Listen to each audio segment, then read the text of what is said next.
नमस्कार। आज का लेसन बहुत इम्पोर्टेंट है क्योंकि अब हम सीखने जा रहे हैं हमारी बी फ्लैट मेजर स्केल। और अभी आपने जो पीस मेरे द्वारा बजाया गया सुना, एक आर्पेजिएटिक पीस था। ये इसी स्केल के कुछ अलग अलग टाइप के आर्पेजियोस थे जो मैंने बजाए। कितना अच्छा साउंड करता है ये। और आप इस स्केल को बहुत अच्छे से सीखें क्योंकि इसके आगे जो हम सॉन्ग सीखेंगे इस बुक के, वो इसी स्केल पे बेस्ड होंगे।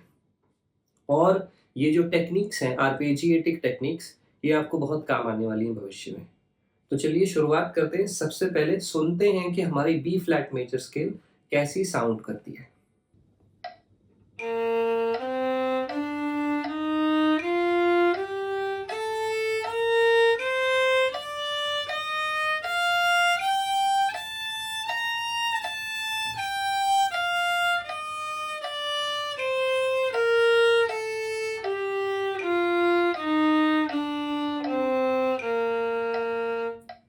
तो ये थी हमारी बी फ्लैट मेजर स्केल। अब जानते हैं कि हमारे इस स्केल में आखिर कौन से नोट्स लगते हैं और वो नोट्स हमें वायलिन में कहाँ मिलेंगे। तो आइए जान लेते हैं कि इस स्केल में कौन कौन से नोट्स फ्लैट या शार्प लगते हैं। तो सबसे पहला जो फ्लैट का सिंबल है वो फोर्थ और फिफ्थ लाइन के बीच में, यानी ई नोट हमारा फ्लैट है, यानी ई फ्लैट हो गया। उसके आगे आप देखेंगे तो आपकी बी की जो लाइन होती है, थर्ड लाइन, वहाँ पे फ्लैट का सिंबल है, तो इसका मतलब बी भी फ्लैट हो गया। बाकी सारे नोट्स नेचुरल हैं। तो सबसे पहला नोट जो बी फ्लैट है वो कैसे बजाएंगे वायलिन में, आइए देखते हैं। तो ये आपका फर्स्ट फिंगर पोजीशन है जी स्ट्रिंग पे, और इसके ठीक साइड में, इसके बगल में आप इसको ऐसे रखेंगे यहाँ पे, तो आपको मिलेगा बी फ्लैट। तो ये हो गया हमारा पहला नोट बी फ्लैट। उसके आगे आप जब बढ़ते हैं तो आपको फर्स्ट लाइन के ठीक नीचे एक लाइन ड्रॉ की गई है, एक्स्ट्रा लाइन है बॉटम में, वो है हमारा सी नोट। तो यहाँ आप थर्ड फिंगर रखेंगे तो आपको सी मिलेगा। उसके आगे बढ़ते हैं तो आपको डी नोट मिलता है, जो कि आप ओपन स्ट्रिंग भी बजा सकते हैं, और आप इसको ये छोटी वाली फिंगर रख के भी बजा सकते हैं। उसके आगे बढ़ते हैं तो हमको मिलता है हमारा नोट ई, जो कि फर्स्ट फिंगर से बजेगा, लेकिन ये यहाँ नहीं बजेगा। अब ये ई फ्लैट है तो इसलिए ये एकदम यहाँ पे बजेगा। ये है वायलिन का नट, ये जो चीज़ है ये नट होती है, तो इससे एकदम सटा के हमको हमारा ई फ्लैट नोट मिल जाएगा। अब आगे बढ़ते हैं तो आगे आपको मिलेगा आपका एफ नोट। तो एफ नोट की पोजीशन एग्जैक्टली वैसी ही है जैसे बी फ्लैट की थी जी स्ट्रिंग में, यानी फर्स्ट फिंगर पोजीशन से सटा के, या ठीक फर्स्ट फिंगर पोजीशन से सटा के हमको एफ मिलेगा। लेकिन याद रखिएगा आपका फर्स्ट फिंगर यहाँ है इस बार। तो इस स्टिकर का थोड़ा सा सहारा लेके अगर आप देखेंगे तो आपको ठीक इससे सटा के यहाँ पे आपका एफ नोट मिल जाएगा। इसके आगे बढ़ते हैं तो हमें मिलता है हमारा जी नोट, थर्ड फिंगर से जो बजता है। और आगे बढ़ते हैं तो हमको हमारा नोट मिलता है ए, ये ए स्ट्रिंग वाला ए है। और आगे बढ़ते हैं तो आपको फिर से बी फ्लैट मिलता है। ये बी फ्लैट जो है ये आपका ए स्ट्रिंग पे एकदम नट के पास, जैसे आपने ई फ्लैट बजाया था वैसे ही आपको बी फ्लैट मिलेगा ए स्ट्रिंग पे फर्स्ट फिंगर से। इसके आगे बढ़ते हैं तो आपको सी नोट मिलता है, जो कि एकदम वही पोजीशन है जो एफ की है, बट स्ट्रिंग का थोड़ा सा डिफरेंस है। यहाँ पे ए स्ट्रिंग पे फर्स्ट फिंगर की जो ओरिजिनल पोजीशन होती है, नेचुरल पोजीशन, उससे सटा के यहाँ पे आपको सी नेचुरल मिल जाएगा। इसके आगे का नोट है आपका डी, और वो आपको मिलेगा थर्ड फिंगर से। और उसके आगे का नोट है आपका ई फ्लैट फिर से। अब ये ई फ्लैट जो है यहाँ बजेगा एकदम, ये जो आपकी छोटी फिंगर है ये डी से ठीक सटा लेंगे आप, तो आपको ई फ्लैट मिल जाएगा। इसके आगे का नोट है आपका एफ, जो ई स्ट्रिंग पे आपको मिलता है। ठीक वही पोजीशन है जो ई फ्लैट नोट की थी डी स्ट्रिंग पे, और बी फ्लैट नोट की थी आपके ए स्ट्रिंग पे। वही पोजीशन अब आपको एफ की मिलेगी ऑन द ई स्ट्रिंग। अब इसके आगे का नोट है आपका जी, इसके आगे का नोट है आपका ए, थर्ड फिंगर, और उसके बाद लास्ट नोट फिर से आपका आता है पी फ्लैट। तो यहाँ पे थोड़ा सा फिंगरिंग का सिमिलैरिटी है जिसको आपको समझना है। तो एक बार मैं आपको फिंगरिंग सिमिलैरिटी फिर से समझाता हूँ। तो आपका जो सेकंड फिंगर पोजीशन है वो आप देखेंगे थ्रू आउट हर स्ट्रिंग पे सेम ही आ रहा है, यानी बी फ्लैट कहाँ मिल रहा है आपको, फर्स्ट फिंगर के नेचुरल पोजीशन के ठीक बगल में यहाँ पे। तो इसी तरह हमको एफ नोट जो मिल रहा है वो भी फर्स्ट फिंगर की नेचुरल पोजीशन के ठीक बगल में मिल रहा है। उसी तरह हमको जो हमारा सी मिल रहा है वो भी हमारा फर्स्ट फिंगर का जो नेचुरल पोजीशन है उसके बगल में, और जो जी मिल रहा है वो भी फर्स्ट फिंगर की नेचुरल पोजीशन के बगल में। इसके बाद जो पैटर्न हमें देखने को मिलता है वो क्या है, फर्स्ट फिंगर का पैटर्न देखिए, डी स्ट्रिंग पे नट के पास, ए स्ट्रिंग पे नट के पास, और ई स्ट्रिंग पे भी नट के पास एकदम। ये हमारा फर्स्ट फिंगर का पोजीशन हो गया। और थर्ड फिंगर का पोजीशन अगर आप देखें तो थ्रू आउट थर्ड फिंगर यहाँ सी बजता है, फिर यहाँ जी बजेगा, फिर डी, और फिर ए। थर्ड फिंगर अपनी जगह पे जैसे नॉर्मली होती है। आप आते हैं छोटी फिंगर के ऊपर। तो अब आप देखेंगे अगर ए स्ट्रिंग पे छोटी फिंगर कहाँ थी, थर्ड फिंगर से एकदम सटा के, उसी तरह ई स्ट्रिंग पे भी छोटी फिंगर कहाँ है, थर्ड फिंगर से सटा के। तो ये एक पैटर्न है, हर स्केल में नहीं होता, कुछ स्केल्स में होता है, कुछ में नहीं होता। यहाँ पे एक पैटर्न है, इससे आपको इसको बजाने में थोड़ी सी आसानी होगी। अब आगे बढ़ते हैं और देखते हैं हमारे पास जो एक्सरसाइज नंबर 12 के नाम से यहाँ पे एक्सरसाइज दी हुई है, उसको देखते हैं कि वो क्या है।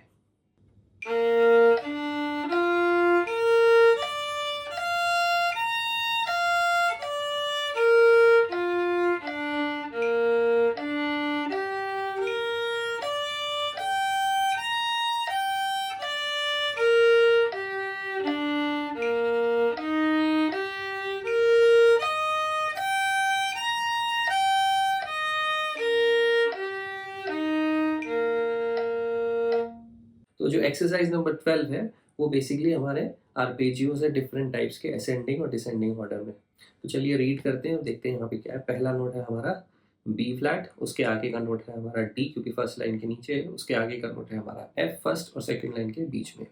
सेकंड बार की तरफ बढ़ते हैं तो हमको जो नोट मिलता है वो है हमारा फिर से बी फ्लैट, उसके आगे आपको फिर से डी मिलता है और उसके आगे आपको एफ नोट मिलता है। अब ये जो दो बार है इसको एक बार सुनिए कैसे आ रहा है।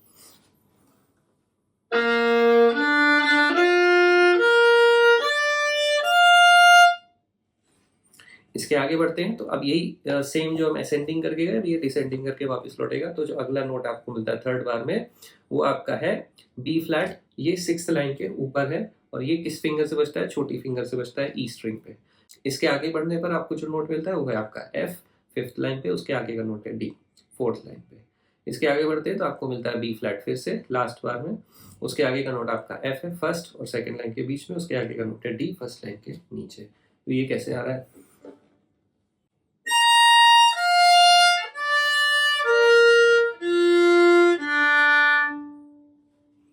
तो ये होगी हमारी पहली लाइन, पहला आर्पेजियो जो नॉर्मल आर्पेजियो होता है।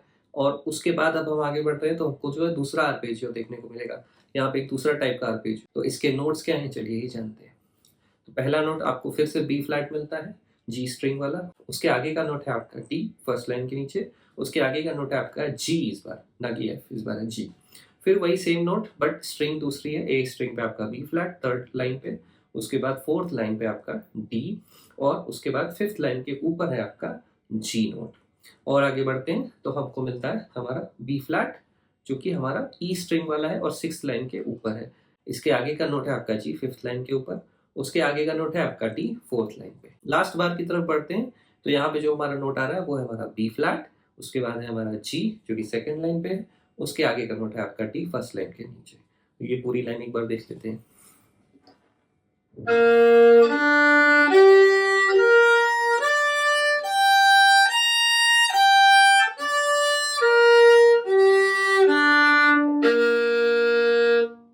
तो ये हो गई हमारी सेकेंड लाइन इस एक्सरसाइज। अब बढ़ते हैं हमारी थर्ड लाइन की तरफ और देखते हैं यहाँ पे क्या नोट्स आ रहे हैं। पहला नोट हमारा बी फ्लैट है फिर से, उसके आगे का नोट है हमारा ई, ये ई फ्लैट वाला ई है, डी स्ट्रिंग पे बजेगा फर्स्ट लाइन पे है, उसके आगे का नोट है हमारा जी सेकेंड लाइन पे डी स्ट्रिंग वाला, उसके आगे का नोट है हमारा बी फ्लैट ए स्ट्रिंग वाला थर्ड लाइन पे, उसके आगे का नोट है हमारा ई फ्लैट फोर्थ और फिफ्थ लाइन के बीच में, उसके आगे का नोट है हमारा जी फिफ्थ लाइन के ऊपर। उसके आगे बढ़ते हैं नेक्स्ट बार पे, तो यहाँ पे जो नोट आ रहा है वो है हमारा बी फ्लैट सिक्स लाइन के ऊपर, ये ई स्ट्रिंग वाला बी फ्लैट है, उसके आगे का नोट है हमारा जी फिफ्थ लाइन के ऊपर ई स्ट्रिंग वाला, उसके आगे का नोट है हमारा ई फ्लैट फोर्थ फिफ्थ लाइन के बीच में।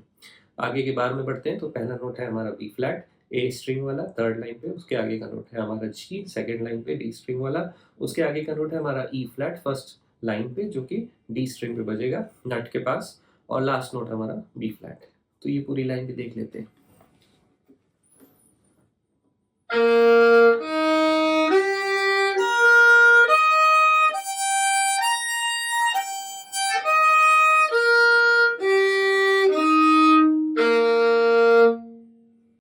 जब मैंने सुजुकी बुक 1 सिखाई थी तो वहां पे मैंने एक ये फोर्थ फिंगर की एक्सरसाइज आपको बताई थी।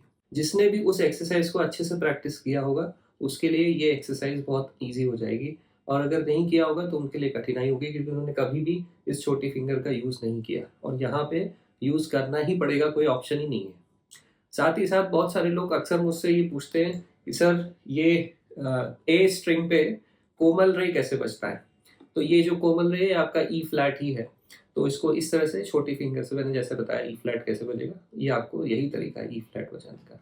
तो उन लोगों के लिए भी बहुत इंपॉर्टेंट है कि ये ई फ्लैट या डी शार्प, इसको डी शार्प भी बोलते हैं, इसको आपको कैसे बजाना है। इस पर्टिकुलर स्केल को और इसके आर्पेजियोस की प्रैक्टिस करेंगे तो आपको बहुत ज़्यादा फायदा मिलेगा। तो आज के लेसन में इतना ही, मैं मिलता हूँ आपसे अगले लेसन।